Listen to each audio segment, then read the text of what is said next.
Hello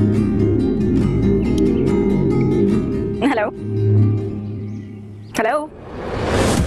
hello friends, मेरा नाम है एसएम सिसोदिया। आप देख रहे हैं मेरा चैनल। अस्सलाम वालेकुम दोस्तों, और आज हम बात करेंगे ड्रामा सीरियल रद्द की 29वीं और 30वीं किस्त के बारे में। ये पहली बार हम इस ड्रामा का रिव्यू कर रहे हैं और आई नो कि मैंने बहुत देर कर दी, लेकिन कोई बात नहीं, देर आए दुरुस्त आए। शुरुआत कुछ इस तरह से करते हैं कि हमारा प्यारा सा सलार अपनी प्यारी सी इमाम को जैन के साथ देखकर हक्का बक्का हो गया। उसके अपार्टमेंट में उसके सोफे पे उसके साथ बैठी हुई थी, बस हाथ में हाथ नहीं थे लेकिन आंखों में आंखें तो थी। तो जैन ने जो है कह दिया कि इमाम बता दो इसे कि तुम मुझसे मोहब्बत करती हो, छोड़ दो इसको। लेकिन दूसरी तरफ हमारा प्यारा सा सलार कहता हुआ कि ईमान बता दो इसे कि तुम मुझसे प्यार करते हो, और ईमान ने बता ही दिया कि वो सलार से मोहब्बत करती हो। और बस फिर उसने कहा कि जाओ, चली जाओ यहाँ से। और इमाम जैसे ही बाहर गई है तो सलार ने जैद को धमकी दे डाली। कहा कि जैद, आगे से ये गंदी हरकत मत करना, किसी की बीवी को इस तरह से अपने अपार्टमेंट में लेकर अपने सोफे पे अपने साथ नहीं बिठाते।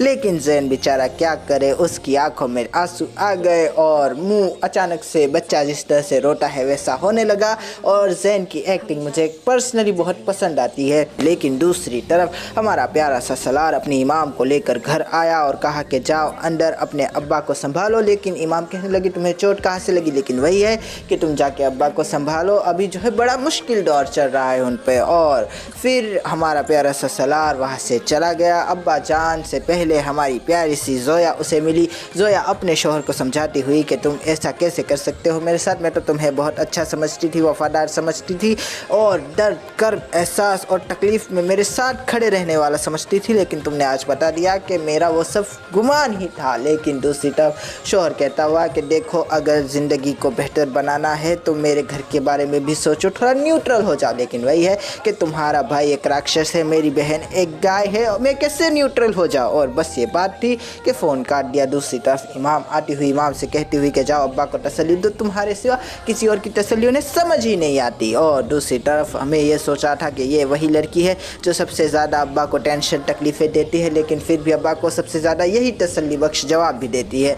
अजीब लगता है, मतलब कि बेचारी एक दूसरी बेटी है, एक तीसरी बेटी है कि जो अपने घर को जो है अपनी शोहर की डांटे फिटकारे, अपनी सास के ताने गालियाँ सहकर भी बस अपने बाप के लिए जो है चुपचाप जुल्म सहती है। लेकिन दूसरी तरफ एक ऐसी बच्ची है जो कि मुँह फट है और जो है जब गुस्सा आ जाता है तो ज़्यादा कुछ सोचती नहीं है, ये मार वो मार और जो है चीज़ें ख़राब कर देती है। इसकी बातें तसल्ली बख्श लगती है अब्बा को, लेकिन अपनी दोनों बेटियों की बातें तसल्ली बख्श नहीं लगती। तो ये थोड़ा अजीब है।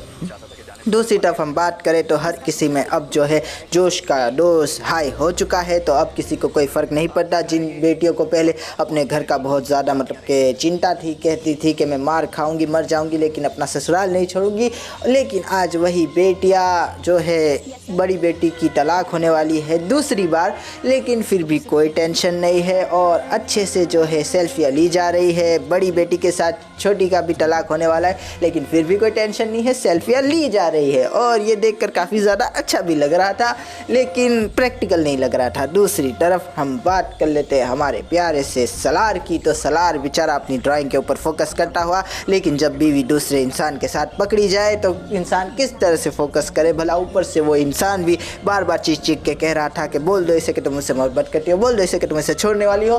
तो और भी ज़्यादा मतलब कि दिमाग हाई हो गया और सलार ने बस अपनी ड्राइंग बुक फाड़ दी। लेकिन उतने में ही आता है मैनेजर, कहता है कि साहब अब 60% जो है शेयर बेचने लगे हैं, तो क्या करेंगे? तो वही बात है कि जल्द से जल्द कोई ना कोई जो है सॉल्यूशन देना पड़ेगा। लेकिन वही है कि मैं थोड़ा डर रहा हूँ अब्बा से, और वही है कि सर आप डर रहे हैं, बहुत दिनों बाद आप में डर देखा है। तो वही है कि जब शोहर अपनी बीवी को दूसरे इंसान के साथ पकड़ ले तो उससे डरना ही चाहिए। दूसरी तरफ हम बात कर रहे हैं हमारे ईमान की। तो ईमान अपने अब्बा को ये बात बताती हुई, और अब्बा कहते हुए कि बेटा तुम्हें ये नहीं करना चाहिए था। मर्द की मोहब्बत कितनी हो ये तो नहीं पता, लेकिन याददाश्त बहुत होती है, पुरानी चीज़ें झटपट याद आ जाती है। और तुमने तो जैन के साथ जो लम्हे गुजारे हैं उसी के सामने गुजारे थे।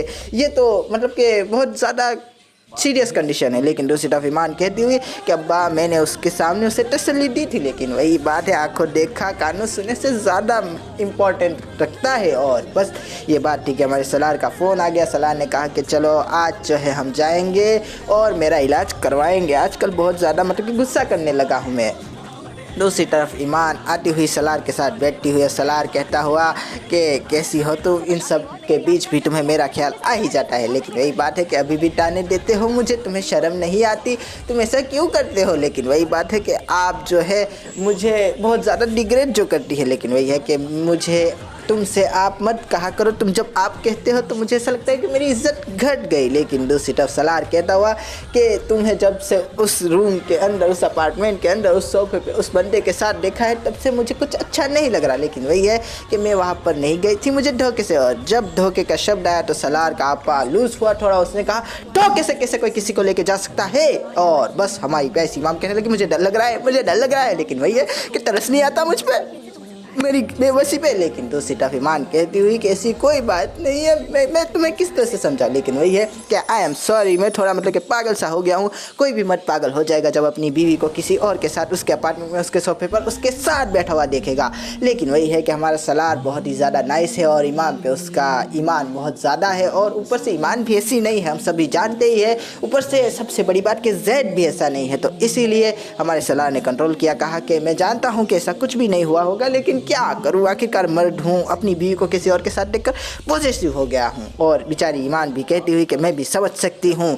दूसरी तरफ हम बात करें तो हमारा जैद अकेला अपने अपार्टमेंट की बालकनी में बैठा हुआ अपनी जालियों को मारे जा रहा था कि यार मेरे तो कितना ज़्यादा बेदर्द हो चुका है, कभी मोहब्बत, कभी खुलूस, कभी रद्द करता है। और बस ये बात थी कि रद्द को सुन के मुझे रद्द याद आ गया कि जब सलार के लिए हमारी इमाम ने जिस तरह से जैन को रद्द किया था, बहुत बुरा लगा था मुझे। दूसरी तरफ हम बात करें तो जैन सोचता हुआ कि कुछ ना कुछ तो करना पड़ेगा। इमाम ने आखिरकार सारी की सारी हकीकत तो बता ही दी थी, तो चला गया हमारे प्यारे से भाई के घर पर और जमाई को जो फैटी लगाई है, जो काम सलार को करना चाहिए था बस के अंदर, वो काम हमारे प्यारे से जैद ने किया। उस जैद को 100 में से 100 नंबर, अच्छी खासी फैटी लगाई, अच्छी खासी सुनाई। लेकिन जमाई ने आखिरकार अपने शब्दों के मायाजाल में प्यारे से जैन को फंसा ही लिया। कहा कि ये सारी की सारी बेटियाँ ऐसी ही है, ये बुढ़ा ऐसा ही है, ये सबको जो है हमारे खिलाफ करके खुद मासूम बन जाते हैं। अब तुम खुद सोचो कि किस तरह से तुम्हें उल्लू बनाया, किस तरह से मुझे सारी खानदान में बदनाम कर दिया। लेकिन वही है कि तुम झूठ बोल रहे हो, ऐसा कुछ भी नहीं है। लेकिन जैसे जैसे हमारे प्यारे से जमाई ने अपनी मीठी मीठी बातों में जैन को लेना शुरू किया तो जैन भी कहीं ना कहीं उसकी बातों में आता हुआ नजर आया। और वही बात है कि अगर तुम जो कह रहे हो वो सच है तो उन लोगों की ईंट से ईंट बजा डालूंगा मैं। और बस यहाँ कह के वहाँ से जाने लगा था। लेकिन वही है कि तुम्हें मेरी मशवरे की नहीं लेकिन मदद की तो ज़रूरत होगी ना, आओ ना बैठ के बात कर लेते, चाय पी लेते हैं। और बस इतने में अम्मी जान हमारे प्यारे से अब्बा जान के सामने कहने लगी कि अगर आपकी एक बेटी को तलाक हुई तो दूसरी को भी होगी। लेकिन दूसरी तरफ हमारी छोटी बहू कहने लगी कि देखा देखा आप फिर से जो है गलत बात कर रही है। लेकिन अब्बा जान कहते हुए कि बेटा बड़े के बीच बड़ों को बात करने तो तुम बात ना करो। और वही है कि मेरी बेटी को जब मार रहे थे, पीट रहे थे, कूट रहे थे, उसको गालियाँ दी जा रही थी, तब आप कहा थी, और अब जब अपने बेटे का घर टूटने को आया है तो आप मुझे धमकियाँ दे रही है। लेकिन वही है कि अम्मी जान भी क्या करती, शर्मिंदा होकर वहाँ से आखिरकार चली ही गई। और जैसे ही घर आई तो जैन एक तरफ उनका नालायक बेटा और निकम्मे बेटे को कहने लगी कि इसको निकालो यहाँ से, इससे क्या बात करनी है, क्या फिजूल तुम्हारे दिमाग में चल रहा है। तो हमारा प्यासा बेटा कहने लगा कि तुम्हें भी चाबी चढ़ा दी, देखा जो शख्स एक माँ को उसके बेटे के खिलाफ कर दे उससे और उम्मीद ही क्या कर सकते हैं, वो क्या कुछ नहीं कर सकता। और जैद जो है कहता हुआ कि मैं यहाँ से जा रहा हूँ, तुम लोगों के डोमेस्टिक वायलेंस में मुझे नहीं पड़ना। लेकिन वही बात है कि हाथ तो मिला लो। लेकिन वही है कि तुझ जैसे कमीने इंसान से हाथ मिलाना भी जैद की इज्जत के ऊपर हर्फ आने जैसा है। और बस ये वहाँ से चला गया बिना कुछ कहे। और हमारा प्यारा सा जमाई भी जो है अपनी माँ की गालियाँ खाकर वहाँ से चला गया। और वही बात है कि अब तलाक देनी पड़ेगी तुम्हें। दूसरी तरफ हम बात कर लेते हैं अगली किस्त की। तो अगली किस्त में अब क्या होने वाला है, एक तरफ जैद है जो किसी को मिल नहीं रहा, मिलता भी है तो हमारे सारे विलन्स को मिलता है, कभी जमाई को कभी बाप को मिलता है। बाप कहता है कि दुश्मन का दुश्मन तो दोस्त ही होता है और तुम्हें चाहिए इमाम, मुझे चाहिए मेरा बच्चा, मैं भी इमाम को उससे दूर करना चाहता हूँ, तो चलो ना हाथ मिला लेते हैं। और शायद जैद ने हाथ मिला ही लिया है, बीच के ऊपर सोचता हुआ, कुछ समझता हुआ कि क्या इमाम तूने मुझे दगा दिया, धोखा दिया, तुम्हारी वजह से क्या सच में मेरी माँ मर गई। तीसरी तरफ जो है हमारा प्यारा सा सलार भी काफ़ी ज़्यादा टेंशन लेता हुआ, क्योंकि हर कोई जैद को ढूंढते ढूंढते उसकी बीवी के पास ही आता है। और वही है कि लोग जैद को ढूंढते लेकिन फ़ोन मेरी बीवी को करते हैं, और ये कितना ज़्यादा बुरा है एक शौहर के लिए ये सोचना। और बस ये बात थी कि काफ़ी ज़्यादा उखड़ा उखड़ा रहता है, लेकिन इमाम उसको जो है ईमान लाती हुई खुद के ऊपर कहती हुई कि मैं ऐसी नहीं हूँ, तुम क्या समझते हो। लेकिन हमारा प्यारा सा सलार कहता हुआ कि मुझे कुछ भी नहीं सोचना समझना, मुझे बस अपने घर के मसले हल करने, अपने दिमाग के मसले हल करने हैं, मुझे दवा खाने ले जाओ। दवा खाने में बैठा हुआ था तो हमारी प्यारी सी इमाम ने पूछ लिया कि सब लोग जो है जैद को ढूंढ रहे हैं, और हमारा सलार कहने लगा कि अच्छा इसलिए तुमने मुझे फ़ोन किया था, मतलब कि तुम्हें ऐसा लगता है कि मैंने उसको जाके मार दिया, उसकी कटकाठी देखो, उसकी बॉडी देखो, मुझसे दुगना है वो मुझे मार देगा। लेकिन ये कहकर जो है वो हमारा प्यारा सा हमारा प्यारा सा सलार वहाँ से उठ के चला गया, और इमाम जो है टेंशन में आ गए, सोचते कि सही बात है ये तो सिंगल काठी है, और कहा हमारा जैद खाता पीटा पुष्ट पुष्ट टुरुस्ट, वो तो इसके एक हाथ का भी नहीं है। और बस ये बात थी कि इमाम को भी अपनी गलती का एहसास शिद्दत से होने लगा। और इसी के साथ जो है इस किस्त को भी एंड करते हैं। आशा करता हूँ आपको ये रिव्यू पसंद आएगा। अगर पसंद आया तो लाइक कीजिए, शेयर कीजिए, सब्सक्राइब कीजिए, ज़्यादा पसंद आया तो कमेंट भी कीजिए दोस्तों। थैंक यू, खुदा हाफिज़, अपना ध्यान रखिएगा, फिर मिलेंगे, थैंक यू। सारी दुनिया ने हमारे खिलाफ साजिश कर ली और तुमसे गलती भी हुई, लेकिन अभी इस गलती को सुधारा भी तो जा सकता है। शादी करने मुझसे